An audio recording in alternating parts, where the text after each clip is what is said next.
Hi my dear competitive aspirants, నేను మీ భవితా Santosh, faculty of economy. ఈరోజు జాతీయ ఆదాయంలో ఒక ఇంపార్టెంట్ టాపిక్ ఏదైనా ఉంది అంటే అది ఎన్ఎన్పి, నెట్ నేషనల్ ప్రోడక్ట్ అనేటువంటి టాపిక్ గురించి మాట్లాడుకుందాం. ఏంటిది నాన్న? Net national product. Net national product అంటే నికర జాతీయోత్పత్తి అనేటువంటి టాపిక్.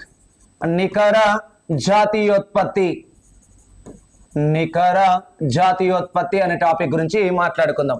మరి నికర జాతీయోత్పత్తి అంటే ఏంటంటే స్థూల జాతీయోత్పత్తి విలువ నుండి తరుగుదల విలువను తీసివేయగా, స్థూల జాతీయోత్పత్తి విలువ నుండి తరుగుదల విలువను తీసివేయగా వచ్చేదాన్ని నికర జాతీయోత్పత్తి అనడం జరుగుతుంది. అంటే ఇక్కడ చూడండి, స్థూల జాతీయోత్పత్తి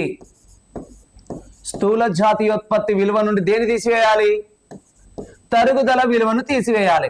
తరుగుదల విలువను తీసివేయగా వచ్చేది మనకు నికర జాతీయోత్పత్తి విలువ తెలుస్తుంది. దీన్ని మనం ఏమనుకోవచ్చు అంటే NNP is equal to GNP minus depreciation గా చెప్పుకోవచ్చు మొదటి స్టెప్ లో. ఒకవేళ రెండో స్టెప్ లో కనుక తీసుకుంటే జిఎన్పి ఇజ్ ఈక్వల్ టు, జిఎన్పిలో మాత్రం ఎన్ఎన్పి యొక్క వాల్యూ మరియు తరుగుదల విలువ ఎప్పుడు కలిసే ఉంటది.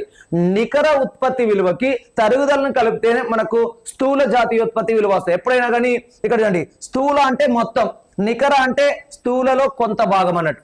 అదే డిప్రిషియేషన్ వాల్యూ రావాలి అంటే D is equal to GNP minus NNP అంటే ఇక్కడ చూడండి, ఇక్కడ గ్రాస్ కి నెట్ కి మధ్యలో ఎప్పుడు కీ పాయింట్, వ్యత్యాసం, డిఫరెన్స్ ఏది అంటే డిప్రిషియేషన్ అనేది తరుగుదల. స్థూల ఉత్పత్తి విలువ నుండి తరుగుదలను తీసివేస్తే, నికర ఉత్పత్తి. అది నికర జాతీయోత్పత్తి, నికర దేశీయోత్పత్తి సంబంధం లేదు. స్థూల నుండి దేన్ని తీసేయాలి? తరుగుదలను తీసేయాలి. అప్పుడు నికర వాల్యూ అనేది రావడం జరుగుతుంది. ఓకేనా? Thank you.